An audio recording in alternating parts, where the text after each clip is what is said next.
This video is powered by the pros at Pascal Air Plumbing and Electric. Arkansas owned, Arkansas operated. GoPascal.com. Going to go to the phone lines. Welcome in Dan Peck, ESPN 106.7 in Auburn. Now, Tom, he's an afternoon guy. Dan, when is the last time you've been up this early to do radio? Well, I've been up this early, but it's usually from the night before. Going back to like Skybar Halloween and stuff. Maybe you remember Ty, but no, it's anything for you guys. Happy to do it, especially on a big day here in Auburn. Well, thanks for being so convincing. So hey, Hugh Freeze, is this a unifying hire? I've sure seen takes on both sides of it in just the initial hours of the announcement of him coming to the Plains. What's your read on the fan base and the reaction from Hugh Freeze being announced head coach? I mean, it doesn't feel like solidarity necessarily. That's not to say that it's going to be so turbulent that it dooms Hugh Freeze from the start. But no, I think this has been more controversial. I mean, on Saturday, it seemed like maybe the outcry had convinced Auburn to back off of Hugh Freeze, and then Auburn ends up hiring him anyway on Monday. So no, I think it's not a unifying hire. It could still become one if Hugh Freeze wins enough, and I guess the assumption is the risk will be worth the reward will be worth the risk because Hugh Freeze will win enough that everybody will fall in line. But at the moment, no, I don't know. I don't know if I would call it a unifying hire. Dan, how much did Freeze beating Nick Saban back-to-back seasons, almost beat him 3 straight times, have to do with this hire? I think it's one of the more prominent things on the list of pros that you get with Hugh Freeze. I think the way he recruited when he got to Ole Miss was something that was considered in this hire as a benefit. The fact that Hugh Freeze has put together flashy, big time recruiting classes. Now, there's an asterisk when you talk about Hugh Freeze as a recruiter, because those same recruiting classes were a big reason why he got in trouble with the NCAA during his time as the head coach of the Ole Miss Rebels. But no, I would think that his ability to go heads up against the best coaches in the SEC West when he was at Ole Miss and win some games that Ole Miss doesn't historically win, coupled with the notion that Hugh Freeze has in his career been able to get big-time talent to play for him at places where, big-time talent doesn't often decide to go play college football. I think those are big reasons why Hugh Freeze is Auburn's coach today. Dan, my favorite dynamic backfield ever is Darren McFadden and Felix Jones for obvious reasons, but I really did watch and enjoy Cadillac Williams and Ronnie Brown back in the day, and Cadillac seems to have kind of brought something to that team the last couple of games. It sure seems like that he's staying on board based on the reports that I've seen. How important is it for Freeze to keep him on staff to kind of have that Auburn guy in-house?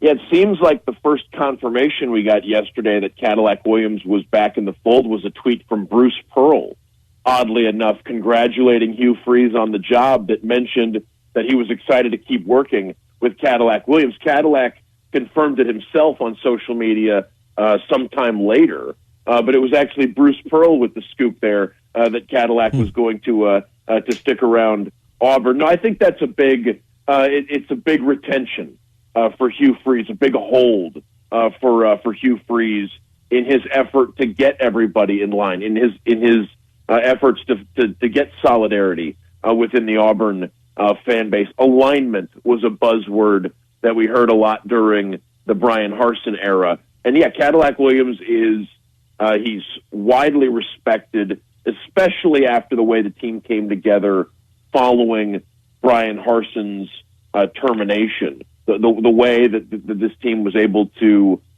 show some fight and some spirit in the final month of the season, when and it reminded the fan base too. I mean, I think it was a big moment for Auburn to have Cadillac Williams sort of bring folks back together, and to have him on the staff, I do think is something that Hugh Freeze can point to. not just for his own locker room. It might convince some guys not to jump into the portal, but also, it could be a boost, like we were just saying, to recruiting, which is, so vitally important for Hugh Freeze and a big reason why he got the job. Dan Peck, afternoons, ESPN 106.7 in Auburn with us here this morning. Tell us about John Cohen. Comes over from Mississippi State, been there a few weeks, obviously was brought in to make this hire. What's the early reviews on the new athletic director on the Plains? Well, it's hard to talk about this hire without talking about Lane Kiffin, right? Because that was sort of the guy from the moment. I mean, if you go back to the Penn State game early in the season and Auburn's getting run out of Jordan-Hare Stadium, I mean, from that moment on, Lane Kiffin to Auburn became one of the storylines of the season. He was the popular choice to replace Brian Harsin all along. Ole Miss had been hearing Auburn chants at games the last couple of weeks, as I'm sure you guys are familiar. So, I mean, this thing, it spiraled into something more than your average, coaching search for a Power 5 program, because I don't know, and Lane Kiffin had a decision to make, and ultimately, whatever factors were at play, I choose. Part of me wonders how serious Lane Kiffin's interest in Auburn was ever, and if he just wanted to use Auburn to get a better deal or the best possible deal for himself at Ole Miss. Another part of me thinks Lane Kiffin would have been very interested in the in his ability to in his ability to get Auburn on the same page and win big at that program. And the fact that Lane Kiffin isn't the coach at Auburn right now, and it's Hugh Freeze instead, that's something that a big chunk of the Auburn fan base isn't thrilled about. And I don't know how much of that is blamed on John Cohen, and how much of it is just chalked up to, well, someone's got to win and someone's got to lose when a coach is choosing between staying or going. But this is by far the most. I mean, the hiring of Hugh Freeze is by far the most prominent thing that John Cohen has done in his few weeks on the job. And I mean, I think how you view John Cohen depends on how you view the decision to hire Hugh Freeze. And if the jury's still out, they'll be ready to return a verdict once Auburn has played some football games with Hugh Freeze at the helm. Yeah, his future's in Hugh Freeze's hands, because it certainly doesn't feel like he got his guy, at least from the outside looking in. What's the NIL situation there? Because I'm sure that was a huge point of conversation with any coach you're going to talk about any opening at this level, is what kind of money they have to work with their collective or however it's set up at each university. How is Auburn set up moving forward for NIL money and using that for coaches to go out and get players?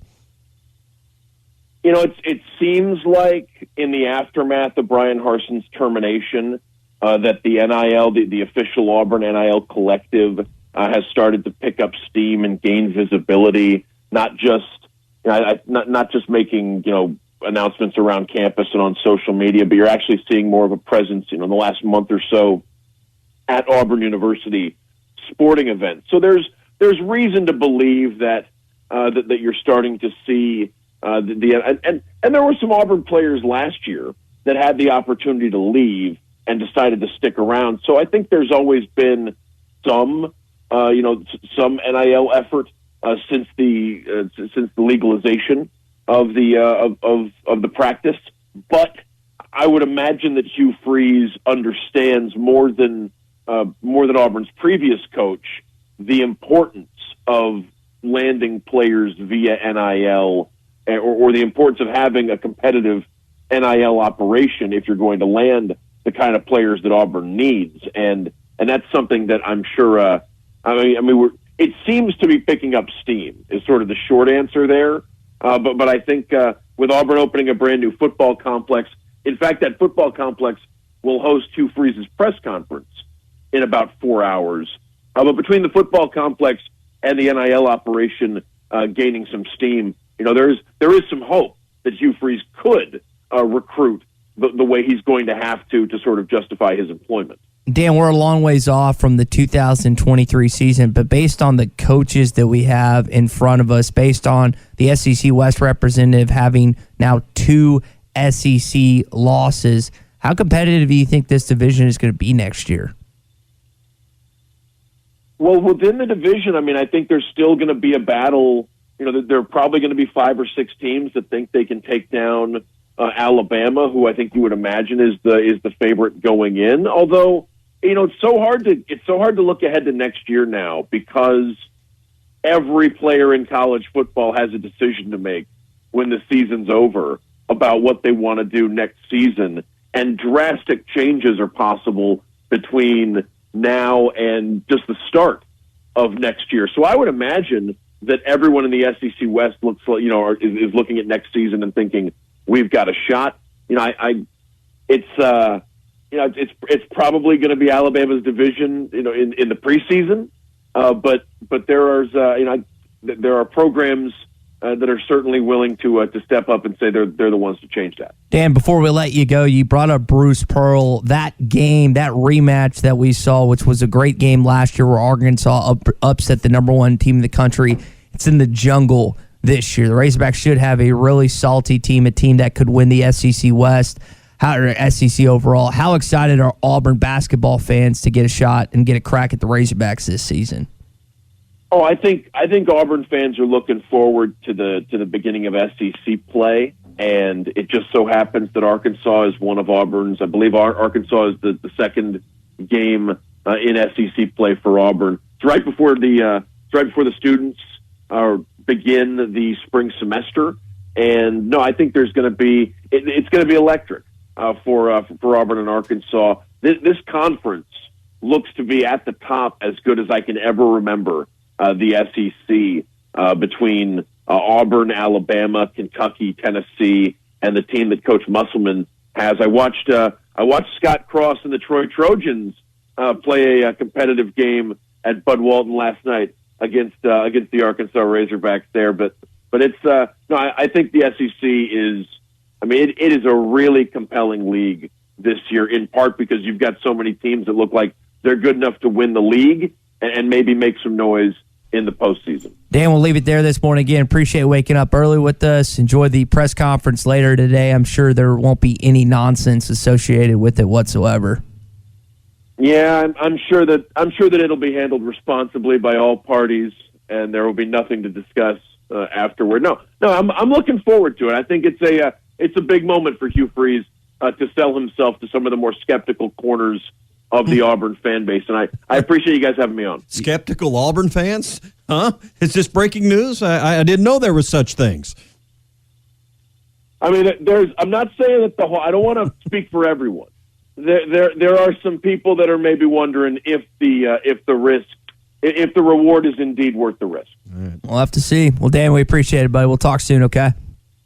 Absolutely. Talk to you guys again soon. All right, good stuff from Dan Peck, ESPN 106.7 in Auburn. Football is back, and BetOnline remains your number 1 source for all your football betting needs this season. You'll find the latest odds, matchup info, player news, and game trends. And as your continued source for all sports wagering info, BetOnline features live betting, free contests, live scores, and giveaways all season long. Always the fastest and easiest way to bet on all your favorite sports and events like MLB, MMA, tennis, boxing, and even golf. Head to betonline.ag to join and receive your 100% welcome bonus with your first deposit. Make sure to use the promo code BELIEVE to receive your rewards. That's BLEAV. Bet online, where the game starts.